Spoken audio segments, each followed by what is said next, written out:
Let's do another retirement deep dive where I invite you inside of the tent with me and I show you how I analyze a person's financial situation and answer a question I know a lot of you are asking, which is, I've got X amount of money, I'm a certain age, and can I retire? And if I do retire, how much money can I spend? So in today's episode, we're going to talk about a married couple. They're both 60 years old and they've saved up $2 million. So we're not going to answer the question, can I retire? Because $2 million places them in for sure the top 10% of all Americans, probably closer to the top 5% of all Americans retiring. So the short answer is yes. Yes, you can retire. But the question is, how much can you spend? So let's jump in. And importantly, instead of using the expensive software that I use at work, I'm using a free online tool so that you can follow along at home. And if your situation is similar, you can tweak things. Or if you've watched a couple of my videos, you'll have an idea of how I enter this data. And the more important part is how I think about the trade-offs. Now, I don't think anybody should make the retirement decision based on a free online tool, but it will get you in the ballpark. So let's jump in. So the tool is honestmath.com. We go there and there's just a couple simple pages that we fill out. But even though it's simple, I want you to know it does use a very powerful tool called a Monte Carlo simulation. We're going to get into that in a minute. But so instead of the name, I just put in here what the situation is. This is a married couple. They're 60 years old. They have $2 million. And you can see here, I put in the Social Security. And this is a big amount, so stick with me. I'm going to share with you why they have so much money coming in Social Security. Now they're 60 years old, so I just put in a hypothetical birthday of January 1964. As I record this, that would make them 60 years old. They are retired, right? The question is, can we retire? Answer is yes. How much can they spend? So they're no longer bringing in salaries from their jobs. Okay, Social Security is a big number. It's $5,733. That's a lot of money. And so where did I get that from? Let's take a break from this sheet here and let's look at this table from the Social Security Administration showing what the average worker gets by age. So you can see folks that retire at 62, their average is about $1,300 a month. At 63, it's a little under $1,350 a month. At 64, it's a little under $1,500 a month. At 65, it's a little over $1,500 a month. 66 is $1,740. At 67, which for you and I, for people born in 1960 or later, is going to be our full retirement age. The average Social Security check is $1,884. Let's keep going and then I'll explain why I have a big number in for this proposal. At 68, it's just under $2,000, $1,948. 69, it's about the same, $1,945. And at 70, it breaks $2,000 a month. So why do I have such a big check coming in? Well, this again is from the Social Security Administration. This is as of January of 2024. And this is what the maximum Social Security benefit is. So you can see if you retire at full retirement age in 2024, your maximum benefit will be $3,822. Now remember that number. However, if you retire early at age 62, your maximum benefit is going to be $2,710. And if you retire at 70, your maximum benefit is going to be $4,873. Okay, let's go back up here to the personal information where I put in the Social Security. The $5,733 is that maximum payment of $3,822 multiplied by 1.5. So one of the spouses, if they've saved $2 million, I'm assuming one of the spouses was making good money for a long period of time, and good for them. They didn't just make the money, but they saved the money and probably invested it wisely, which is how they got this amount. So I'm assuming the other spouse was better off getting 50% of their spouse's benefit as opposed to pulling it on their own. Now, if they both were high earners, then it would be the $3,822 times 2 because they would both get it. But I'm just assuming that they're married. I'm assuming that the spouse is electing for the spousal benefit. So that's where I got the number of $5,733 for Social Security. Okay, the next tab is looking at the portfolio. I put in the portfolio value of $2 million, and the rest I just left as the defaults that Honest Math has. So it's a 60-40 portfolio. I'm not saying that's the right allocation for you. I also should say, even if you're 60 and you have $2 million and I nailed what your Social Security benefit's going to be, this is not financial advice for you. I don't know your situation, but I wanted you to see, I wanted to put this on your radar screen so you see how high level to look at this. And then you want to work with a financial advisor. We'll talk more about that later. I think it's really important, and at this stage, I think it pays for itself, but we'll leave that for later. So $2 million portfolio, 60-40 portfolio. Next is expenses. I'm putting in $10,000 a month. Let's just see how that works out. Inflation is just the default. Honest Math has 2%, so all the numbers are being inflated by 2% a year. The taxable portion of the portfolio, so 75% of the money that's coming out of the portfolio is going to be taxable income. The taxable portion of retirement income is 80%. It's assumed some of the money's coming in from Social Security. At this level, they're probably going to get taxed at the 80% level, where they're not the tax rate, but up to 80% of their Social Security can be taxed. And effective tax rate I've got in as a blended rate of 20%. So that would be their average, their overall federal tax rate. On top of that, there'd be any state and local tax that you would owe. Next, we go under settings, and this is really where you can see what the returns are. That Honest Math puts in their formulas. And you can see their expected return is 8% for stocks, 4.5% for bonds. I'm not saying this is what I think, but it's in the realm of reason. Reasonable people can disagree. Some people might think that number is too high for stocks and bonds. Some people might think it's too low. Again, you can put in your own factors. I would just caution you not to stretch too much on this. Okay, the next thing is fat tails, and this is an important thing. Stock market returns tend to, very seldom do you actually get the average with stock market returns. You tend to get these outliers more often than you would with a Gaussian, a bell curve distribution. So it has what's called fat tails because these outliers aren't very uncommon, they're more common. So the probability is higher. So that's fat tails. The other thing is black swans. And black swan events are things that aren't supposed to happen a lot more in our world than we think they will. I mean, think about it. You know, in the late 90s, we had the dot-com bust. 10 years later, we had the great financial crisis, right? 10 years after that, we had COVID.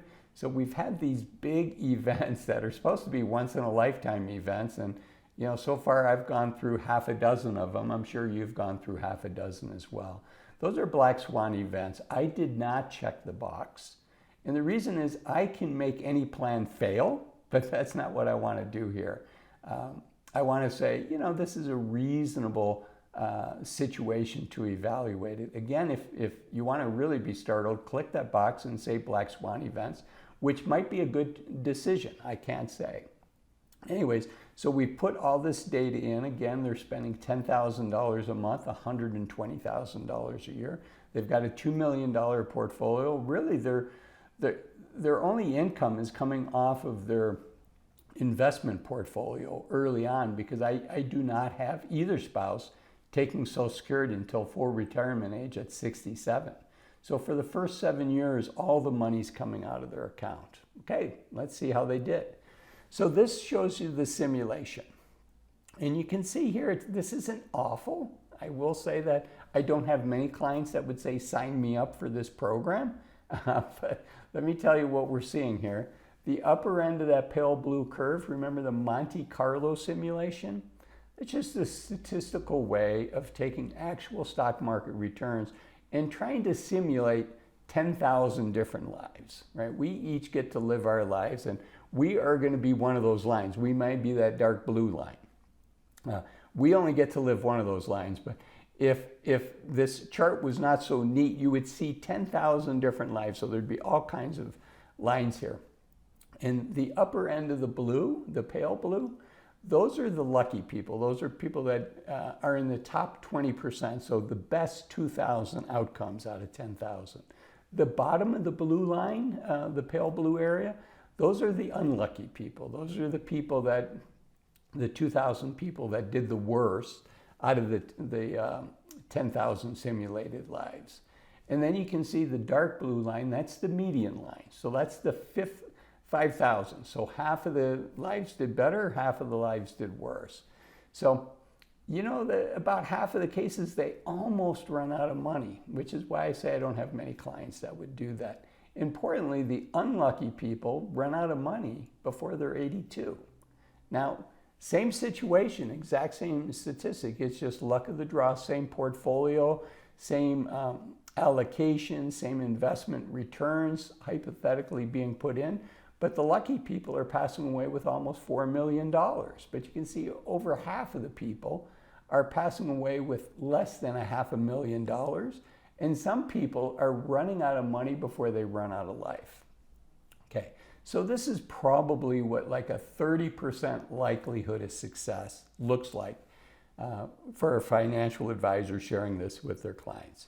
So let's tweak some things. I had them spending $10,000 a month. What if they spent $9,000 a month? Now remember the 4% rule. 4% of $2 million would be $8,000 a month, but they have other income coming in, really just Social Security, which is why they can spend more than 4% of their total spending can be more than what would be 4% of the portfolio. I'm not saying they're taking more than 4% a year out of the portfolio, but their total spending is more, on an annual basis, is more than 4%, which would be $80,000, 4% of $2 million. So they're spending $9,000 a month, which if my mental math is correct, they're spending, in this case, $108,000 a year. Let's see how this looks. So that's the only thing that I changed. I changed it to $9,000 a month in expenses. And we hit simulate, and we see here, now all of a sudden this looks pretty good. The unlucky people are making it to 87. The median, half the people better, half the people worse, pass away with about $2 million. And the lucky people have about $6 million. So this is probably what about an 80% probability of success looks like. If one of your friends, or if you go to a financial advisor and they say, you know, I went to my financial advisor and he says I have a 97% likelihood of not running out of money if I spend this amount. This would be like an 80% likelihood here. Let me show you what a 97% likelihood would be. Okay, so in this case, we're spending $9,000 a month. Now, before I go into the next case, I want to stress something that's really important. If you go to your financial advisor and you say, you know, we want to spend $9,000 a month, and your financial advisor does the math and comes out with a chart that looks like what we just talked about, and you say, great, now I can retire. Now, if you go out and you spend $10,000 each and every month, guess what? You're putting yourself on the path like that first chart that we looked at, right? So if you spend $10,000 a month instead of $9,000 a month, you know, a handful of times here and there, is it going to move the needle? No. But if you do it each and every month, it's kind of like with your doctor. When your health changes, you got to go to your doctor and say, hey, something changed. You know, now when I run my 5K, I'm much more winded than I used to be. Okay, your doctor wants to know that. Well, your financial advisor wants to know if you're spending $10,000 a month when you told him or her you'd be spending $9,000, because it can have a big impact on your plan. And it's easier to make changes when you still have 15 or 20 years in front of you, as opposed to waiting 5-7 years until you go back to your financial advisor. And then all of a sudden the financial advisor is like, oh my goodness, you know, what happened here? We're not doing as well as planned, and that could be it. So just like when you're with your doctor, when your health changes, you let them know. I want you to let your financial advisor know when how much you're spending changes. Okay, enough said on that. So the previous case was $9,000 a month, and again, that's like an 80% likelihood. Let's cut back by $500 a month. Instead of spending $9,000 a month, let's spend $8,500 a month. And that's the only change I'm making here. And when we get to the portfolio, boom, you can see there's a big improvement. The biggest one is almost nobody's running out of money before they turn 90. So this is what a 97% likelihood of success looks like. Where the median people are dying with millions of dollars, the lucky people are dying with almost $10 million, right? Almost $7 million here. And the unlucky people, again, everything's the same. It's just it's the sequence of return. It's the people that are in that unlucky group likely had poor returns early on when their asset base was the highest. So a negative 20% year hurt them a lot more. Okay, so an important takeaway in all of this is, to go from an 80% likelihood of success to a 97% likelihood of success. In this case, we cut back on spending. But what if you did not want to cut back on spending? In that case, to go from an 80% likelihood of success to 97%, guess what? You have to have more money saved, right? That's where you get the cushion from. So in this case, the people had the availability, or I assume they did, to cut back on their spending. But if you don't want to do that, you want to keep spending, in this case, $10,000 a month, then the answer would be they're 60 years old. Well, maybe they should keep working for a few more years. If they really wanted to spend $10,000 a month, then they would have to work a few more years. And for most people, that's an extra 3 or 5 years. And I want to caution you, because those are costly years. Doing that trade-off is not a good bargain for most of us, right? Because unfortunately, most of us, when we turn 60 years old, are going to have less than 1,000 weeks of healthy active time. So to give up a fifth of those weeks, 5 years, to give up a fourth of those weeks to work until 65 instead of 60, so you can spend $10,000 instead of $8,500, so you can have a 97% likelihood of success versus an 80% likelihood of success. I think that's a bad trade-off. And in fact, again, this isn't financial advice, but something for you to think about is maybe 80% likelihood of success is good enough. If you really want to spend $10,000, right, here's your trade-off. You want to spend $10,000 a month. You've got $2 million. You saw what the numbers are. You can accept an 80% likelihood of success. Or, and actually it was the second example, $9,000 a month. That was an 80% likelihood of success. So let's say it's $9,000 you want to spend.